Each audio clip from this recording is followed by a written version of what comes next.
రామండి.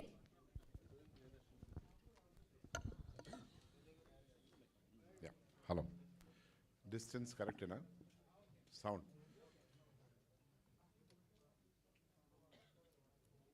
పాత్రికేయ మిత్రులు, సోదరిమణులు మరియు నాతో పాటు వేదిక మీద ఉన్న ఇంద్రజ గారు, యాటా సత్యనారాయణ గారు, నాగమహేష్ గారు, అట్లాగే తిరుమల గారు, మీకు అందరికీ నా యొక్క శుభాభివందనములు. ఈ సినిమా తీయడం అనేది నేను ఇప్పుడు జీవిస్తున్న సమయంలో కానీ నా జన్మకు కానీ ఇదొక పరమార్థం. ఎందుకంటే చాలామంది ప్రొడ్యూసర్లు ఉంటారు, గ్లామర్ కోసం, ఫైనాన్షియల్ బెనిఫిట్స్ కోసం సమాజంలో ఉన్న కొన్ని మూసుకున్న కళ్ళను తెరిపించడానికి లేక తెరమెరుగైన చరిత్రను తీయడానికి ఇలాంటి సినిమాలు ఎంటర్టైన్మెంట్ వివిధ ఆలోచనలతో తీస్తారు. నేను మాత్రము నాకు తెలుసు ఈ సినిమా తీస్తే నాకు కొన్ని నెలలు కాదు కొన్ని సంవత్సరాలు కూడా చాలా కష్టాలు ఎదురవుతాయి అని కూడా తెలిసి కూడా నేను తీశాను. ఎందుకంటే మనము మన జీవన కాలంలో సమాజం కోసం ఏం చేశామనేది మనం ఒకసారి ఖచ్చితంగా ఏదో ఒక రోజు మనం ప్రశ్నించుకుంటాం. కుటుంబం కోసం, మనం పుట్టిన ప్రాంతం కోసం, మనం జీవిస్తున్న రాష్ట్రంలో కానీ దేశం కోసం కానీ నేను ఏం చేశానని ఏదో ఒక రోజు మనకు వయసు అయినా కానీ వయసు అవుతున్న సమయంలో మనం మనని ఇంట్రాస్పెక్ట్ చేసుకుంటాం, ప్రశ్నించుకుంటాం. నాకు ఆ ప్రశ్న 60వ సంవత్సరంలోనే వచ్చింది. దానికి అనుగుణంగానే దేన్ని కూడా లెక్క చేయకుండా 1106 థ్రెట్స్ వచ్చినాయి. ఎంతవరకు అంటే ఇంటి వాళ్ళందరినీ లోపల పెట్టి కాల్ చేస్తాం, వెనక తాళం వేసి ముంగట తాళం వేసి ట్యాంకర్ తీసుకొచ్చి పైపును తీసుకొచ్చి ఇంటి లోపలికి చొచ్చి మొత్తం పెట్రోల్ పోసి కాలబెడదాం అంటే కూడా దమ్ముంటే కాలబెట్టండి, దమ్ముంటే దగ్గరికి రండి అని చెప్పిన ధైర్యంతో నేను ముందుకు పోయినా. ఎందుకంటే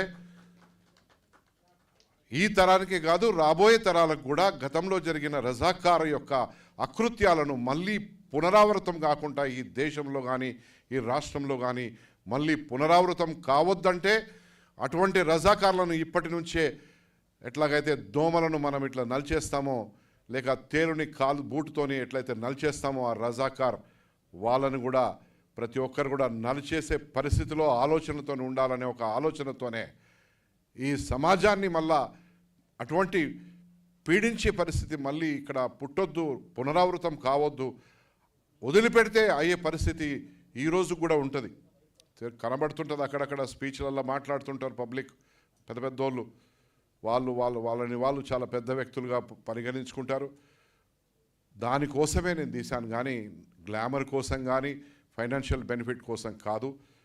తీసిన దానికి నా జన్మ ధన్యమైందని చెప్పి నేను అనుకుంటా. ఎందుకంటే ఎక్కడ చూసినా ఎవరు చూసినా, ఇప్పుడు మీరు జస్ట్ ఒక క్లిప్ చూశారు, ట్రైలర్, కొంతమంది మొదటిసారి చూస్తుండొచ్చు, కొంతమంది చాలాసార్లు చూడొచ్చు.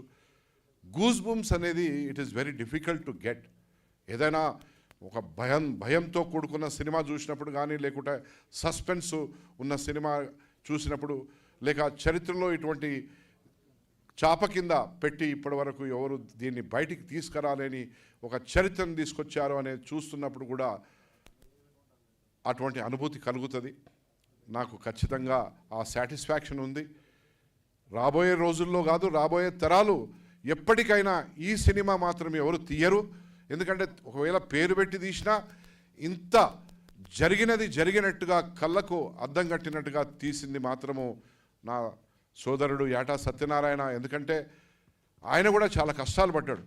సరే ఆర్థిక కష్టాలు పడకుండొచ్చు, ఆర్థిక కష్టాలన్నీ నేనే పడ్డా, బట్ చాలా కష్టపడి ఒక మంచి శ్రమతోని తీసిన సినిమాకు కూడా మొన్న నవంబర్లో మమ్మల్ని ఇంటర్నేషనల్ ఫిల్మ్ ఫెస్టివల్ గోవాలో జరిగినప్పుడు కూడా మమ్మల్ని అక్కడికి పిలిచి సన్మానం చేశారు. వారు యాజ్ ఎ డైరెక్టర్గా, డెబ్యూటెంట్ డైరెక్టర్గా కూడా కాంపిటీషన్లో ఉన్నారు. ఇక వస్తూ ప్రైజ్ జస్ట్ ఇట్లా జారిపోయింది. అంటే మనం అరటిపండు మీద కాలు పెడితే ఎట్లా జారిందో అట్లా జారుకుపోయింది. ఎందుకంటే అక్కడ ఉన్న పరిస్థితులు మాకు తెలియదు.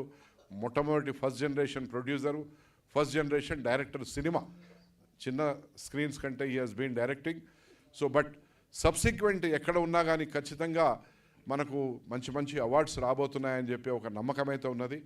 ఇప్పుడు ఈ ఆహా ఓటీటీ ప్లాట్ఫామ్ తెలుగు వాళ్ళది కాబట్టి తెలుగు వాళ్ళతోనే మనం ప్రయాణం చేయాలనే ఒక ఆలోచనతోని ఇంటర్నేషనల్ ఓటీటీ ప్లాట్ఫామ్స్ కాకుండా తెలుగు వర్షన్ని నా తెలుగు సోదర సోదరీమణులు ఆస్వాదించాలి, వాళ్ళు ఆనందపడాలి, వాళ్ళు జరిగిన కనుమరుగైన చరిత్రను వాళ్ళ కళ్ళ ముందు చూడాలి.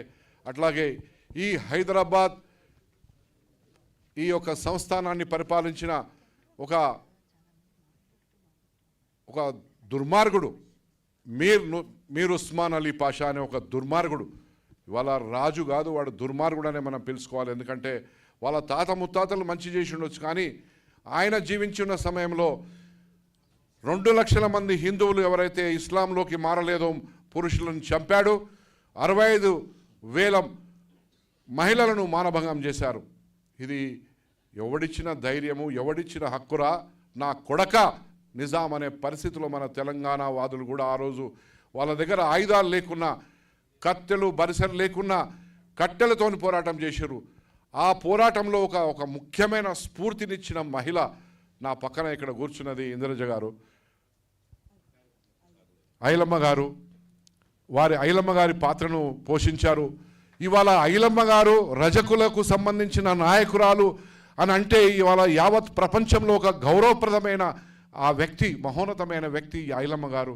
ఆ పాత్ర వారు పోషించి పూర్తిగా దాంట్లో జీవించి ఎగ్జాక్ట్గా లంజా అంటావురా లంజా కొడక అన్న భాషను కూడా సినిమాలో ధైర్యంగా వాడి సమాజంలో ఆనాడు ఐలమ్మ గారు పెద్ద పెద్ద దొరలతోని ఏ విధంగా పోరాటం చేసిందో అనేది కూడా దీంట్లో మనం చూపించడం జరిగింది.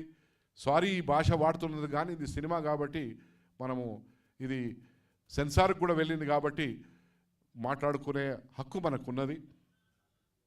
సో మీ ద్వారా మీరు చాలా మంచి మాకు దోహదపడ్డారు ప్రజల ముందుకు తీసుకుపోవడానికి. ప్రతి మీడియా మిత్రురాళ్ళు కూడా దీన్ని మరింతగా ప్రజలకు చేరువయ్యేటట్టు తీసుకెళ్ళి, ఎందుకంటే ఇదేదో గ్లామర్ కోసం మనం తహతలాడుతుందో, లేకుంటే మన టీఆర్పీ రేటింగో, లేకుంటే ఇంకా బెనిఫిట్ కోసమో, లేకుంటే ఇంకేదో ఐఎండిబి రేటింగ్ కూడా మాకు హైయెస్ట్ వచ్చింది, 9.5 వచ్చిందంటే ఇదేదో మేనేజ్మెంట్ చేస్తే వచ్చేది కాదు. This is one of the highest rating which a Telugu movie has got in the recent past. పెద్ద భారీ బడ్జెట్ సినిమాలు కూడా ఆ రేటింగ్ పొందలేదు. ఎందుకంటే అంత క్వాలిటీ.